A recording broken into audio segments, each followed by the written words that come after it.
আজকের খুতবায় আমি নিজের উপর কঠিন এক দায়িত্ব অর্পণ করেছি। এমন একটি বিষয় নিয়ে কথা বলতে যাচ্ছি যা পরিষ্কারভাবে কিছু মানুষকে ক্ষুব্ধ করবে। শুরুতে আমি কয়েকটি মন্তব্য করতে চাই যে বিষয়ে আমি সহ সকল মুসলিমের পরিষ্কার ধারণা থাকা জরুরি এবং আমাদের নিজেদেরকে বারবার এই কথাগুলো মনে করিয়ে দেওয়া উচিত। আমরা মুসলিম হওয়ার জন্য দুঃখিত নই। আল্লাহ তার বইতে যা কিছু অবতীর্ণ করেছেন আমরা তার কোনো কিছুর জন্যই ক্ষমা চাইব না, অথবা রাসূল সাল্লাল্লাহু আলাইহি সাল্লামের সুন্নায় যা নির্দেশনা রয়েছে তার জন্য ক্ষমা চাইব না।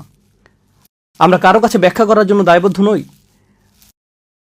আমাদেরকে বিব্রত বা লজ্জিত হতে হবে না।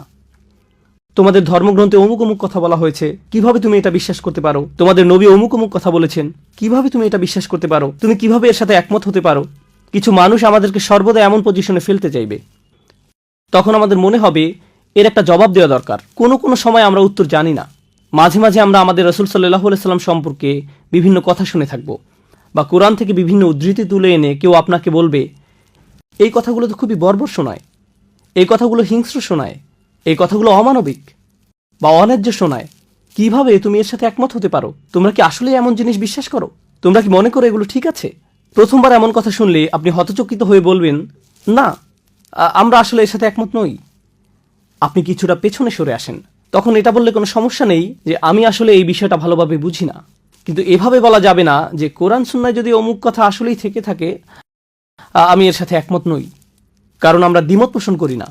এই বইয়ের সবকিছু, আল্লাহর অবতীর্ণ সবকিছু, আমরা যে শুধু সবকিছু বিশ্বাস করি তাই নয়।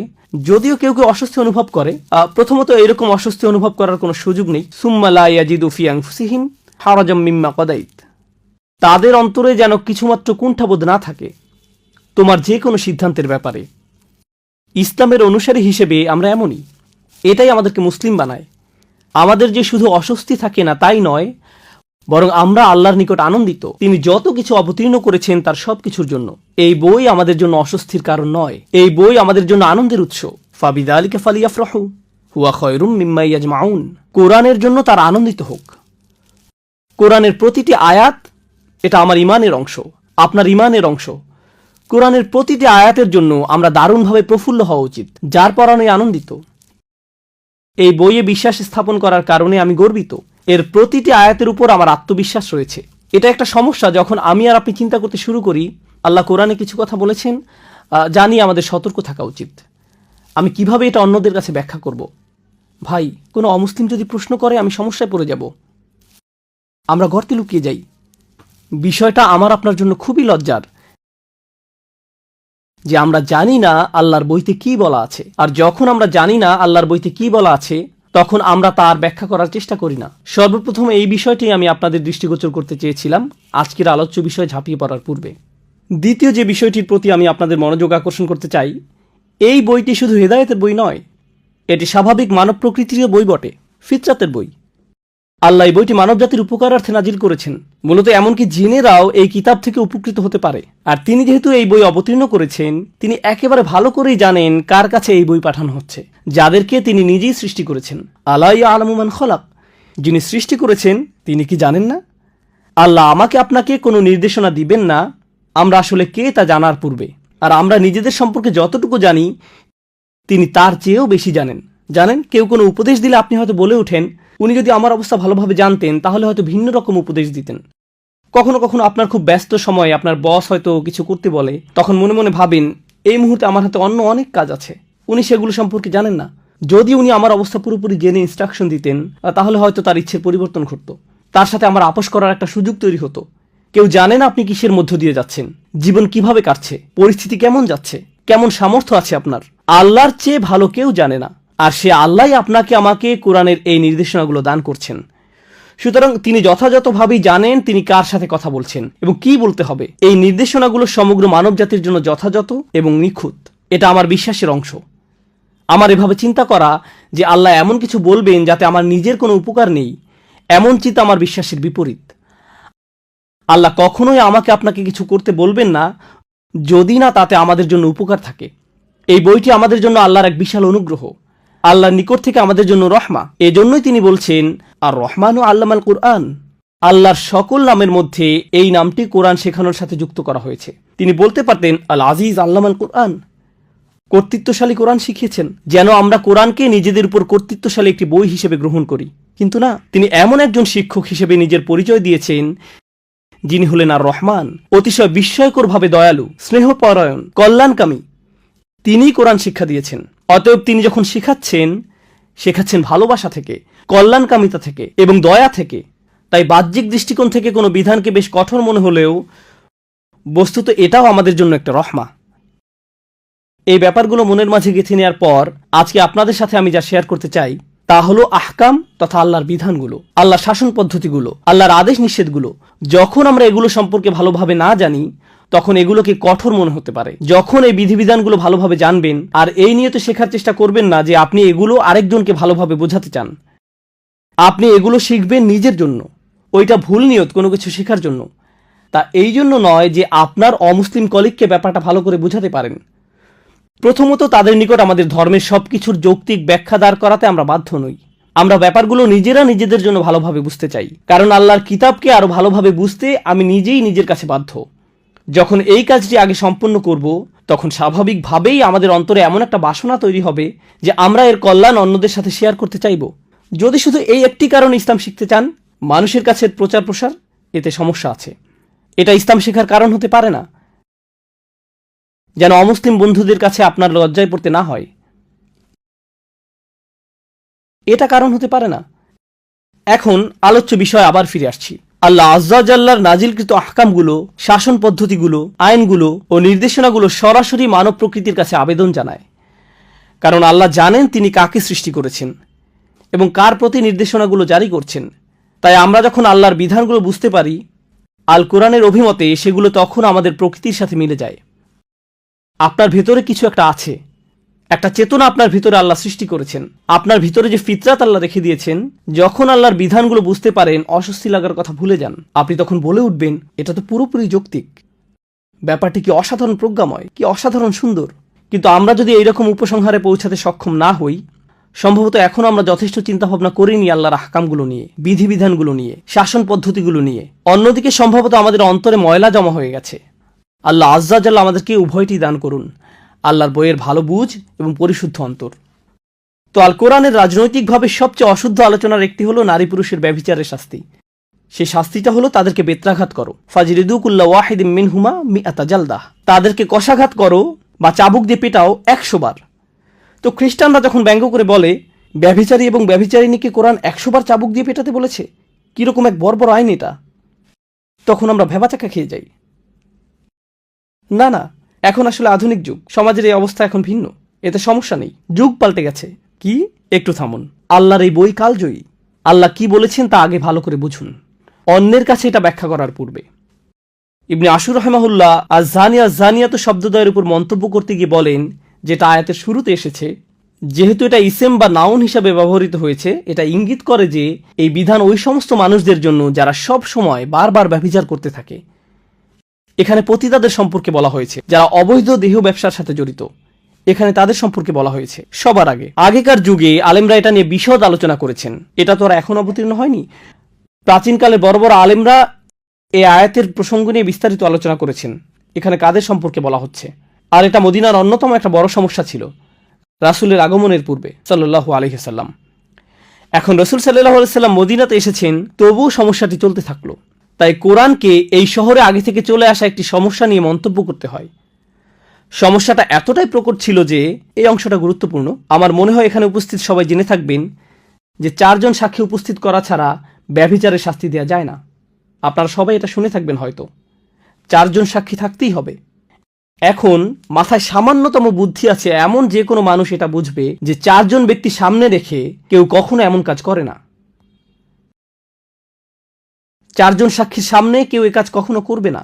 4 জন সাক্ষী থাকার একমাত্র সম্ভাব্য ক্ষেত্র হলো আপনি যদি রাস্তাঘাটে জনসম্মুখে এই অপকর্ম করেন। আধুনিক আইনের ভাষায় যাকে বলে জনসম্মুখে অশ্লীল কার্যকলাপ। অনেক দেশে এই ধরনের আইন রয়েছে, জনসম্মুখে অশ্লীল কার্যকলাপ প্রতিরোধে আইন রয়েছে। প্রকৃতপক্ষে এ ধরনের কিছু যদি এখনকার রাস্তায় ঘটে, টেক্সাসের আইন রয়েছে এদেরকে গ্রেফতার করার এবং শাস্তি দেওয়ার। এখানে অপকর্ম যদি বিমানে ঘটে, তখন আইন রয়েছে কয়েক বছর জেলে কাটাতে হবে। অতএব এটা ইসলাম কর্তৃক নতুন কিছু প্রবর্তন নয়। এমন নয় যে ইসলাম এটা নতুনভাবে এনেছে, আগে কেউ কখনো এমন আইনের কথা শোনেনি। বস্তুত এই পৃথিবীর সকল সভ্য জাতির জনসম্মুখে অশ্লীল কার্যকলাপ প্রতিরোধী আইন রয়েছে, তাদের আছে। আর তাই কোরআনেরও আছে, কারণ কোরআন একটি নতুন সভ্যতার উন্মেষ ঘটাতে যাচ্ছে, ইমানদারদের নিয়ে একটি নবসভ্যতার জাগরণ ঘটাতে যাচ্ছে। আর জনসম্মুখে অশ্লীল কার্যকলাপ ছোট কোনো অপরাধ নয়, কারণ এমন অপকর্ম যদি সবার সামনে রাস্তাঘাটে ঘটতে থাকে, যেখানে 4 জন ব্যক্তি পাশ দিয়ে হেঁটে যাওয়ার সময় অনায়াসে দেখতে পায়, তখন বাচ্চারা পাশ দিয়ে হেঁটে যেতে পারে, নির্দোষ শিশু কিশোররা হেঁটে যেতে পারে, যারা জীবনে কখনো এমন চিত্রের মুখোমুখি হয়নি। আর এটা মানসিকভাবে তাদের চরম ক্ষতি সাধন করতে পারে, এমন একটি ভিত্তি নষ্ট করে দিবে পারিবারিক জীবন ব্যবস্থার, যেটা একেবারে মূলে অবস্থান। এটা মানুষের মাথা নষ্ট করে দিবে। এমন কিছু যা গোপন থাকার কথা, আপনি যদি তাকে সর্বসাধারণের সামনে উন্মুক্ত করে দেন, তখন এটা মানুষকে নষ্ট করে ফেলে, তাদের চিন্তাভাবনা দূষিত করে দেয়। চলুন কিছুটা পেছনে সরে এসে একটা বিষয় বোঝার চেষ্টা করি। আমরা এমন এক কঠিন সময় বাস করছি, জেনার জন্য 4 জন সাক্ষীর কথা ভুলে যান।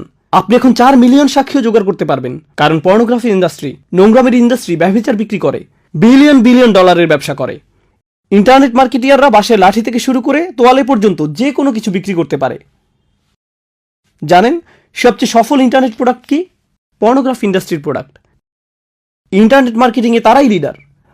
যদি ইন্টারনেট মার্কেটিংয়ের কোনো সেমিনারে যোগ দেন, দেখবেন ইন্ডাস্ট্রিতে সবচেয়ে সফল ব্যক্তি, নিজের বিনিয়োগ থেকে যে সবচেয়ে বেশি উপার্জন করে, সে হলো ওই ব্যক্তি যে অনলাইনে জেনা ব্যভিচার বিক্রি করে।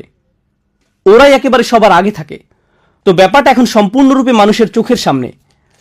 আর ব্যাপারটা যখন এতটাই জনসম্মুখে বর্তমান, কল্পনা করতে পারেন কি পরিমাণ ক্ষতি সাধন করে মানুষের মন মানসিকতায় যারা এগুলো দেখে, কি পরিমাণ ক্ষতি এটা ইতিমধ্যে করে ফেলেছে। কত লক্ষ কোটি শিশুরা মানসিকভাবে ক্ষতিগ্রস্ত হয়েছে, কত কিশোর কিশোরীর মন মানসিকতা নষ্ট করে দিয়েছে এই অসভ্যতা, কত শত বিবাহ ধ্বংস হয়ে যাচ্ছে এই নোংরা চিত্রগুলো জনসম্মুখে ভেসে বেড়ানোর কারণে। এই অসভ্য চিত্রগুলো চোখের সামনে না এসে পড়াটা এখন কতটা প্রায় অসম্ভব হয়ে দাঁড়িয়েছে, যত চেষ্টাই আপনি করেন না কেন। কারণ অগণিত অর্থ ব্যয় করা হচ্ছে এটা নিশ্চিত করার জন্য যে আপনি যেন এরকম কিছু একটা দেখতে বাধ্য হন। তাই কোরআন এসে বলেছে এটা খুবই সংকটজনক এক সমস্যা, যার রয়েছে খুবই ক্ষতিকর এবং ধ্বংসাত্মক প্রভাব। মানুষের বুদ্ধিতে জট পেকে যাবে, এগুলো তাদের চিন্তা ভাবনাগুলো গুলিয়ে ফেলবে, মাথা নষ্ট করে দিবে। তাদের দ্বারা এমন সব অপরাধ সংঘটিত হবে যা এমনকি বুঝেও আসবে না। মার্কিন যুক্তরাষ্ট্রে কি পরিমাণ জঘন্য অপরাধ সংঘটিত হয় শিশুদের বিরুদ্ধে, কি পরিমাণ যৌন নির্যাতনমূলক অপরাধ সংঘটিত হয়, প্রতি মিনিট পর পর পুলিশের কাছে কি পরিমাণ রিপোর্ট আসে। এমন ধরনের অপরাধ ঘটতে থাকে যখন আপনি বারবার এসব জঘন্য চিত্রের মুখোমুখি হন। এরপর এটা সমাজের স্বাভাবিক চিত্র হয়ে দাঁড়ায়। তাই কোরআন এগিয়ে এসে বলে, না, কেউ যদি জনসম্মুখে এমন নির্লজ্জ অপরাধ করে বসে, তখন তোমাদেরকে অবশ্যই তাকে শাস্তি দিতে হবে। চলুন এখন শাস্তি নিয়ে কথা বলি। তাদেরকে হত্যা করতে বলা হয়নি, তাদেরকে চাবুক পেটা করতে বলা হয়েছে 100 বার। আর যখন 100 বার চাবুক পেটা করা হয়, আল্লাহ আজ্জা জাল্লা শুধু বলেননি চাবুক পেটা করো, এতেই সমস্যা শেষ।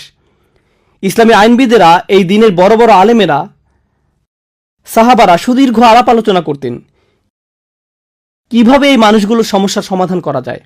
প্রসঙ্গত এই ধরনের মানুষদের শাস্তির কথা আল্লাহ শুধু কোরআনের এই এক জায়গায় বলেননি, সূরাতুন নূরের আগে আরও আয়াত এসেছে। সূরাতুন নূরের বেশ পূর্বে সূরাতুন নিসায় এসেছে, আল্লাযানি ইয়াতিয়ানিহা মিনকুম ফাআযুহুমা, আর তোমাদের মধ্যে থেকে যে 2 জন অপকর্ম করবে।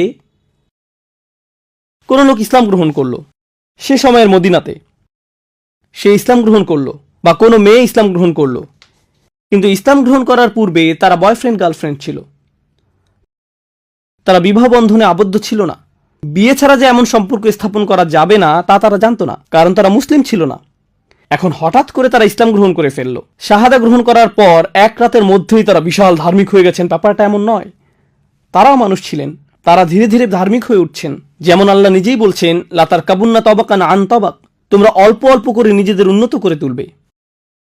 তাই আল্লাহ এমন ধরনের দৃশ্যপটের কথা আলোচনা করেছেন।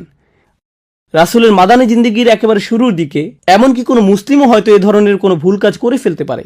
কোনো যুবক ছেলে নফসের তাড়না বিয়ে ছাড়াই কিছু একটা করে ফেললো, সে এখনো বিয়ে করেনি, কিন্তু একটি মেয়ের সাথে সে কিছু একটা করে ফেললো। এখন এদেরকে নিয়ে কি করবেন? কোরআনের আয়াত অবতীর্ণ হলো, যা এই আয়াতগুলো দ্বারা মানসুখ হয়ে গেছে অনেক আলেমের অভিমতে। তাদের জন্য কোন ধরনের শাস্তি নির্ধারণ করা হয়েছিল? আল্লাযানি ইয়াতিয়ানিহা মিনকুম, আর তোমাদের মধ্যে থেকে যে 2 জন অপকর্ম করবে, ফাআযুহুমা, তাদেরকে শাস্তি প্রদান করো। কিভাবে শাস্তি দিতে হবে তা আল্লাহ বলেননি, তিনি শুধু বলেছেন তাদেরকে শাস্তি প্রদান করো। তো সাহাবারা এটা নিয়ে দীর্ঘ আলোচনায় লিপ্ত হতেন। ইবনে আব্বাস রাদিয়াল্লাহু তাআলা আনহু এবং কয়েকজন সাহাবা বলতেন, আল্লাহ হয়তো এখানে তাদেরকে বকাঝকা করার কথা বলছেন, তাদেরকে ডেকে এনে ধমক দিয়ে বলো, কিভাবে তোমরা এমন কাজ করতে পারলে। অন্য কেউ বলতেন, আমাদের উচিত একটি লাঠি দিয়ে তাদের পায়ের নিম্নাংশে পেটানো 10 বারের মতো। তখন এটাই হবে তাদেরকে কষ্ট দেওয়া। তাদেরকে চাবুক পেটা বা কাটা ছেঁড়ার কথা কেউ কখনো চিন্তাই করেনি। উল্টো করে ঝুলিয়ে রাখা বা পাথর মারার কথাও কেউ চিন্তা করেনি। না না না, তখন এই ধরনের কোনো বিধান আসেনি। তারা যুবক বয়সের তাড়নায় একটি ভুল করে ফেলেছে, ব্যাপারটাকে সহজভাবে গ্রহণ করুন। তারা মাত্র কিছুদিন হলো ইসলাম গ্রহণ করেছে, ভুল কাজটা ঘটে গেছে, ঠিক আছে, তাদেরকে তিরস্কার করতে হবে। প্রসঙ্গত এটা কোরআনেরই বিধান, ফাইন তাবা ওয়া আসলাহা ফাআরিদু আনহুমা। অতঃপর যদি তারা তওবা করে এবং বলে যে আমরা আর কখনো এমন কাজ করব না, বা যদি তাদের বিয়ে হয়ে যায় তবে তাদেরকে ছেড়ে দাও, এটা নিয়ে আর বাড়াবাড়ি করতে যেও না। ফাআরিদু আনহুমা, তাদেরকে উপেক্ষা করো, তাদের ব্যাপারে নিবৃত্ত হও। ইন্নাল্লাহা কানা তাওয়াবার রহিমা, নিশ্চয়ই আল্লাহ অতিশয় তওবা কবুলকারী, পরম দয়ালু। তাদেরকে স্বাভাবিক জীবনযাপন করতে আর বাধা দিও না। তারা বড় একটি ভুল করেছে, কিন্তু এখন তাদেরকে অন্য সবার মতো স্বাভাবিকভাবে চলতে দাও। তাদেরকে আর অপমানিত করো না, যা করার তা ইতিমধ্যে করেছ। পরবর্তীতে যখন শাস্তির আয়াত অবতীর্ণ হয়, এমনকি তখনও 4 জন সাক্ষীর প্রয়োজন ছিল, তো পরবর্তীতে আরো কঠোর বিধান অবতীর্ণ হয়। যদি এর পরেও কিছু ঘটে, চাবুক পেটা করতে হবে, কষাঘাত করতে হবে। কিভাবে তা করা হবে?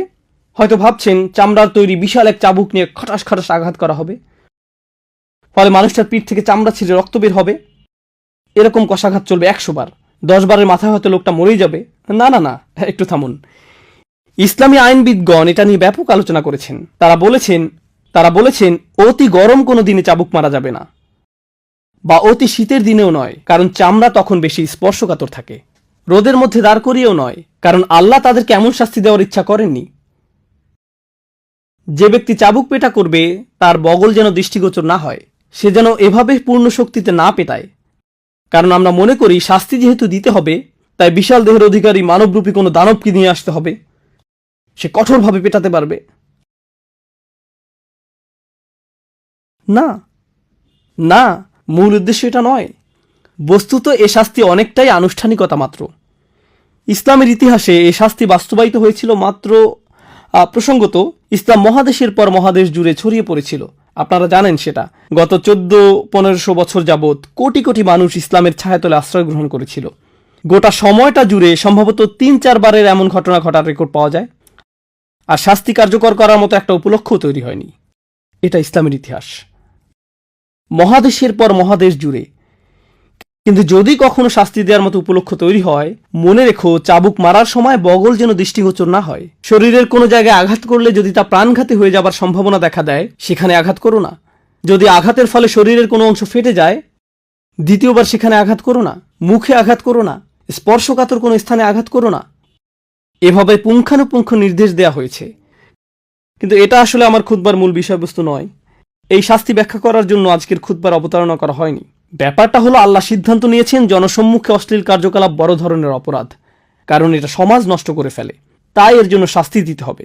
এখানে মূলনীতি হলো বিভিন্ন ধরনের পাপ রয়েছে, কিন্তু আপনি যদি এমন ধরনের পাপে নিমজ্জিত হন যা সমাজ নষ্ট করে ফেলে, তাহলে এই দুনিয়াতেই আপনাকে এর জন্য শাস্তি পেতে হবে। আপনি এমন অনেক পাপ করি যা শুধু আমাদের নিজেদের ক্ষতি করে। এতে শুধু আমরা ব্যক্তিগতভাবে ক্ষতিগ্রস্ত হই, আর এর জন্য কিয়ামতের দিন আমাদেরকে আল্লাহর নিকট জবাব দিতে হবে। আমাদের সেজন্য এই পৃথিবীতে শাস্তি দেওয়া হয় না।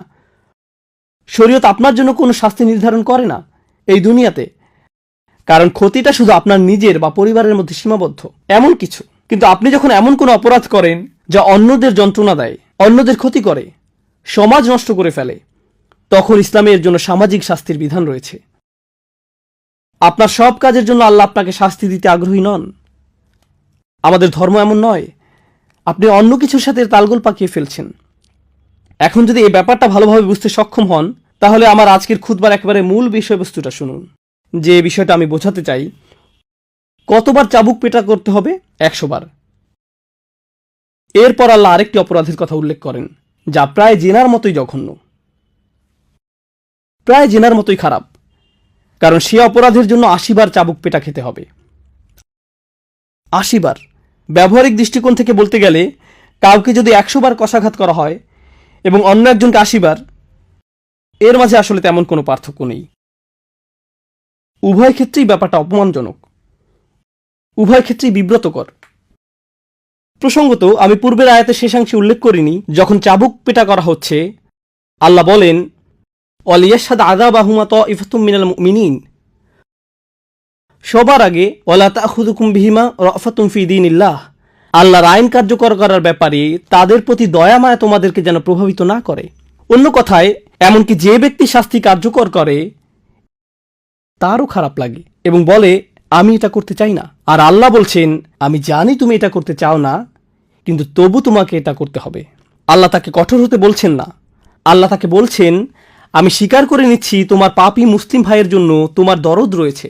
আমরা এই আয়াত থেকে শিখছি এমনকি যে মানুষেরা এমন জঘন্য কাজ করে জনসম্মুখে, এমনকি সেসব মুসলিম ভাই বোনদের জন্যও আমাদের মনে বেশি ভালোবাসা এবং রহমা রয়েছে যে আমরা এমনকি তাদেরকে শাস্তিও দিতে পারি না তাদের প্রতি রহমা এবং রফা অনুভব করা ছাড়া। কিছু মানুষ মনে করে আমি যেহেতু শরিয়া প্রতিষ্ঠা করতে যাচ্ছি, চাবুক পেটা করার জন্য আমার আর তর্স হইছে না, যাকে মারবো তাকে মারার মতো মারবো, এর মানেই হলো ইকামতুল হুদুদ। কোন কোরআন অধ্যয়ন করছো তুমি? অন্যদিকে আল্লাহ আজ্জা ওয়া জাল্লা তোমার নিকট বর্ণনা করছেন তোমার মুসলিম ভাই বোনের জন্য তোমার অন্তরে ইতিমধ্যেই অনুকম্পা রয়েছে, তোমাকে এখন সেটা ভুলে কঠিন কাজটা করতে হবে, কারণ তোমার একজন মুসলিম ভাইকে শাস্তি দিতে হবে। এই কথা বলার পর তিনি আরো বলেন একদল মুমিন যেন তাদের শাস্তি প্রত্যক্ষ করে, যে কোনো ধরনের ইমানদার নয়। আর রাসিখুনা ফিল ইলমি ওয়াল ঈমান, নিজেদের বিশ্বাসে যারা অত্যন্ত মজবুত।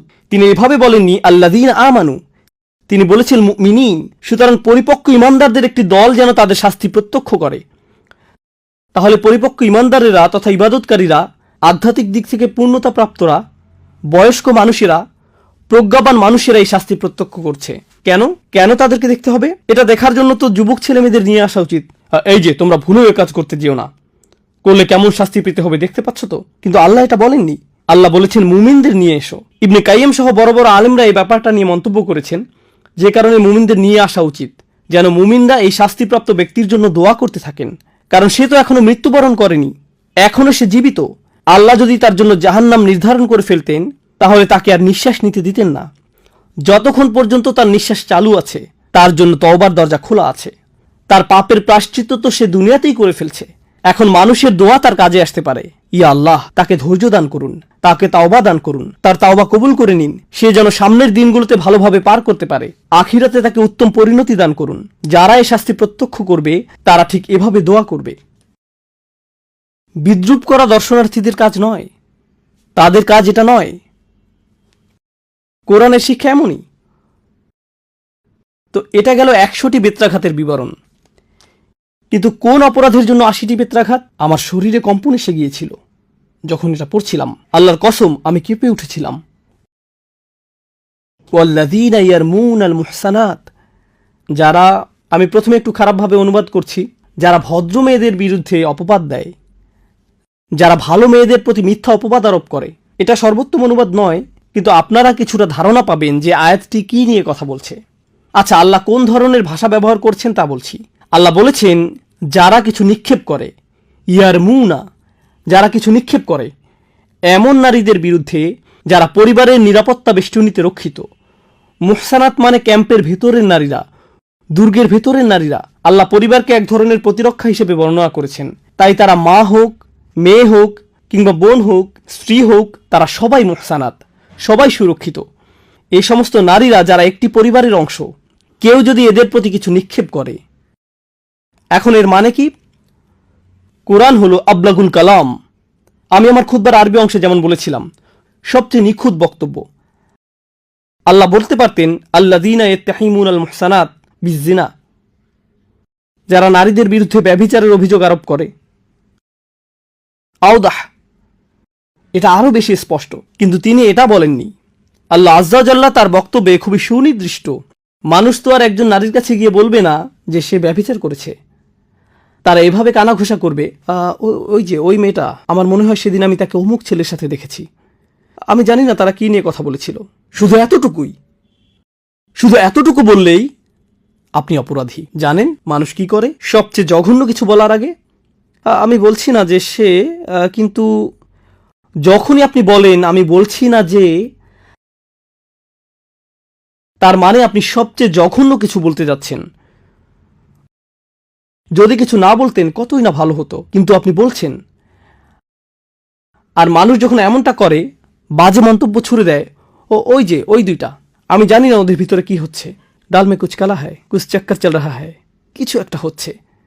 আমার মনে হয় আমি কিছু টেক্সট মেসেজ দেখেছি। আমি তাকে ফোনে কথা বলার সময় হাসতে দেখেছি। এই হাসার মানে কি? তারা এত কাছাকাছি দাঁড়িয়ে আছে কেন? অমুকটা কেন হচ্ছে, তমুকটা কেন হচ্ছে? শুধু এই মন্তব্যগুলো, এগুলোই যথেষ্ট ইয়ার মুন আল মুহসানাতের ভেতরে পড়ে যাওয়ার জন্য। কারণ আল্লাহ ভাষাটা খোলা রেখেছেন। আপনি হয়তো একেবারে স্পষ্টভাবে তাদের প্রতি অভিযোগ আরোপ করেননি, আপনি জাস্ট ওই দিকে কিছু কথা ছুড়ে দিয়েছেন, আর বাকিটা শয়তান এবং আপনার কল্পনার কাজ। কারণ আপনি যখন বলেন আমি কিছু বলছি না, কিন্তু ওই দুইটা, আমি জানি না। এরপর পরের জন বলবে আমি জানি না আপনি শুনছেন কিনা, কিন্তু জানেন আমি কি শুনছি? ওই দুইজন, আমার মনে হয় তারা দুইজন। এরপর ব্যাপারটা খারাপ থেকে আরো খারাপ হতে থাকে। সবাই বলছে কাউকে কিছু বলতে যেও না, কিন্তু সবাই এটা নিয়ে কথা বলছে, আর সবাই সবাইকে বলছে আর কাউকে বলবেন না। সবাই বলছে কাউকে কিছু বলতে যেও না। এরপর কি ঘটে? একটি সমগ্র পরিবারের মান মর্যাদা ধূলিসাৎ হয়ে যায়। একজন নারীর মর্যাদা ধ্বংস হয়ে যায়, যার বিরুদ্ধে আপনার কাছে কোনো প্রমাণ নেই, কিন্তু আমি তাদেরকে মার্কেটে দেখেছি। রিয়েলি? সুম্মা লাম ইয়াতি আরবাআতি শুহাদা। যদি আপনি কারো বিরুদ্ধে এমন অভিযোগ আরোপ করেন কিন্তু 4 জন সাক্ষী জোগাড় করতে পারেননি, অতঃপর তারা 4 জন সাক্ষী নিয়ে আসেনি। ইসলামী আইনবিদেরা আরো বর্ণনা করেছেন, সিনেমা হলে তাদের দুজনকে একসাথে দেখার 4 জন সাক্ষী আনলে হবে না, বা শপিং মলে একসাথে ঘুরতে দেখলেও হবে না, অথবা একই দিকে যেতে দেখলেও হবে না। না না না না না, যদি 4 জন সাক্ষী তাদের চূড়ান্ত পাপ করতে না দেখে, তাদের নিজেদের চোখ দিয়ে যদি এটা তারা না দেখে থাকে, তাহলে এই অভিযোগকারীদেরকেই 80 বার চাবুক পেটা করো। মানুষের মর্যাদা নিয়ে কোনো ধরনের চিন্তাভাবনা ছাড়াই বাজে মন্তব্য করার পরিণতি কি ভয়ঙ্কর তা বোঝার চেষ্টা করুন। বিশেষ করে একজন মুসলিম নারীর মর্যাদা, এর গম্ভীরতা বোঝার চেষ্টা করুন। জনসম্মুখে জিনাকারীদের শাস্তির পাশেই আল্লাহ এদের শাস্তির কথা উল্লেখ করেছেন। আমি এই কথাটির মাধ্যমে সমাপ্তি টানছি। আমি চাই আপনারা এটি নিয়ে চিন্তা ভাবনা করুন। আল্লাহ যখন জনসম্মুখে জিনাকারীদের বা ব্যভিচারীদের কথা বর্ণনা করছেন, এর শেষে কি আল্লাহ তাদের জন্য ক্ষমার দরজা খুলে দিচ্ছেন না? আল্লাহ তাদের সম্পর্কে বলছেন যে তাদের শাস্তি দিতে হবে, কিন্তু মুমিনরা ইতিমধ্যে তাদের জন্য অন্তরে দয়া অনুভব করে। মুমিনদের একটি দল যেন এটা পর্যবেক্ষণ করে এবং তাদের জন্য দোয়া করতে পারে, এটা এখানে ইঙ্গিত। কিন্তু যখন অভিযোগকারীদের কথা আসলো, যারা অন্যদের প্রতি অভিযোগ ছুড়ে দেয়, যারা অপবাদজনক মানহানিকর মন্তব্য ছুড়ে দেয়, বা বলে যে না আমরা তো আর অভিযোগ করছি না, তারা এমন কিছু বলে না, শুধু জিজ্ঞেস করে। আর এটা একটা ভালো কৌশল। আমি তো আর কিছু বলছি না, আমি শুধু জানতে চাইছি তোমার কি মনে হয় এই দুইজনের মধ্যে কিছু একটা ঘটে চলছে? শুধু এইটুকুই। প্রশ্ন করাটাও ছুড়ে দেওয়ার পর্যায়ে পড়ে যায় যখন শুধু এতটুকুন করেন। আল্লাহ এই মানুষদের সম্পর্কে কি বলেছেন? শুধু চাবুক পেটা নয়, তিনি আরো বলেন ওয়ালা তাকবালু লাহুম শাহাদাতান আবাদা, তোমরা আর কখনোই তাদের সাক্ষ্য গ্রহণ করো না। এই মানুষগুলোর কোনো সাক্ষ্য আর কোনোদিন গ্রহণ করে নিও না। ইয়া আল্লাহ, এটা তো আরো ভয়ঙ্কর শোনা যাচ্ছে।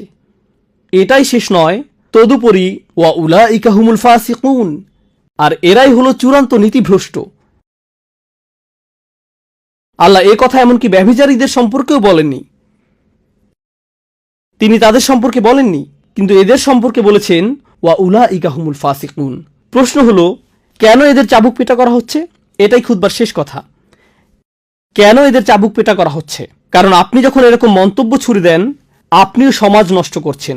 মনে আছে আমি যে বলেছিলাম আল্লাহ এই দুনিয়াতে শুধু এমন অপরাধের শাস্তি প্রদান করেন যা সমাজ নষ্ট করে ফেলে, যা অন্যদের ক্ষতি সাধন করে। আপনি যখন একজন মুসলিমের সম্মান নষ্ট করেন, মুসলিম পুরুষের বা মুসলিম নারীর, আপনি যখন তাদের মর্যাদা হানি করেন, এটা এই পৃথিবীতেই একটা শাস্তিযোগ্য অপরাধ, শুধু আখিরাতে নয়। খুবই সিরিয়াস একটা ব্যাপার। ইজ্জত, ইকরাম, আভিজাত্য, একজন মুসলিমের মান সম্মান আল্লাহর নিকট খুবই বড় একটা বিষয়। আল্লাহ এটাকে সুনির্দিষ্ট করে আলাদাভাবে উল্লেখ করেছেন। তিনি বলেন, ওয়ালিল্লাহিল ইজ্জাতু ওয়ালি রাসূলিহি ওয়াল মুমিনিন, সকল মর্যাদা তো আল্লাহর, তার রাসূলের ও মুমিনদের। আল্লাহ মুসলমানদের এটা দান করেছেন। আপনি আমি এটা কেড়ে নিতে পারবো না যা আল্লাহ দান করেছেন। এটা এমন কিছু যা আল্লাহ দান করেছেন, আমাদেরকে এটা রক্ষা করতে হবে। আমরা আমাদের জিহ্বা দিয়ে সবচেয়ে ধ্বংসাত্মক কিছু করে ফেলতে পারি। যখন সন্দেহ তৈরি হয় তখন শুধু আল্লাহর এই কথাগুলো স্মরণ রাখুন, ইজতানিবু কাসীরাম মিনাজ যন্নি ইন্না বা'দাজ যন্নি ইসমুন। তোমরা অধিক অনুমান করা থেকে দূরে থাকো, নিশ্চয়ই কোনো কোনো অনুমান তো পাপ। কোনো কোনো অনুমান খুব ভয়াবহ পাপে পরিণত হতে পারে। ধারণা করা থেকে দূরে থাকো। মানুষকে সন্দেহের ক্ষেত্রে সুবিধা দান করুন। আপনি ওই দুজনকে চিনেন না, তারা পরস্পরের হাত ধরে আছে এবং ওই দিকে হেঁটে যাচ্ছে। ওহ, নিশ্চয়ই তারা বিবাহিত, অথবা হয়তো তারা ভাই বোন। না না, আমার তো মনে হয় না। থামুন, বাদ দিন, অন্যদিকে চলে যান, ইস্তিগফার করুন। এখানে আপনার মাথা ঘামানোর দরকার নেই। একজন ব্যক্তির উপর ইসলামের সৌন্দর্যের একটি দিক হলো তার সাথে সম্পর্কিত নয় এমন কাজ সে বর্জন করে চলে। এখানে আপনার হস্তক্ষেপ করার দরকার নেই, এটা নিয়ে কথা বলবেন না। আমরা দোয়া করছি আল্লাহ আজ্জা জাল্লা যেন আমাদের জিহ্বা রক্ষা করেন, অন্তর রক্ষা করেন, পরস্পরের ক্ষতি করা থেকে যেন আমাদের রক্ষা করেন। আল্লাহ আজ্জা জাল্লা আমাদেরকে তাদের অন্তর্ভুক্ত করুন যারা অন্যদের মান সম্মান নিয়ে কথা বলার সময় সাবধান থাকে। আল্লাহ আজ্জা জাল্লা আমাদেরকে তাদের অন্তর্ভুক্ত হওয়া থেকে রক্ষা করুন যারা শুধু অজুহাত দিয়ে বেড়ায় এবং অজুহাতের পেছনে লুকায়। আল্লাহ আজ্জা জাল্লা আমাদেরকে নিজেদের ভুলগুলো ভুল হিসেবেই দেখার সামর্থ্য দান করুন এবং তার কাছে ক্ষমা চাওয়ার সামর্থ্য দান করুন, এবং অন্যদের কাছেও যাদের সম্পর্কে আমরা মন্দ কথা বলে ফেলেছি। আল্লাহ আজ্জা জাল্লা সকল মুসলিমদের ইজ্জত রক্ষা করুন, বিশেষ করে এই উম্মার মেয়েদের। আল্লাহ আজ্জা জাল্লা আমাদের মায়েদের ইজ্জত রক্ষা করুন, আমাদের স্ত্রীদের, আমাদের কন্যাদের এবং আমাদের বোনদের। আল্লাহ আজ্জা জাল্লা আমাদের সমগ্র পরিবারের মর্যাদা রক্ষা করুন, এবং আল্লাহ আজ্জা জাল্লা আমাদেরকে এমন একটি প্রজন্ম গড়ে তুলতে সাহায্য করুন যারা আমাদের চেয়েও আল্লাহর অধিক নিকটবর্তী হবে। বারাকাল্লাহু লি ওয়া লাকুম ফিল কুরআনিল হাকিম ওয়া নাফা'নি ওয়া ইয়্যাকুম বিল আয়াতি ওয়া যিকরিল হাকিম।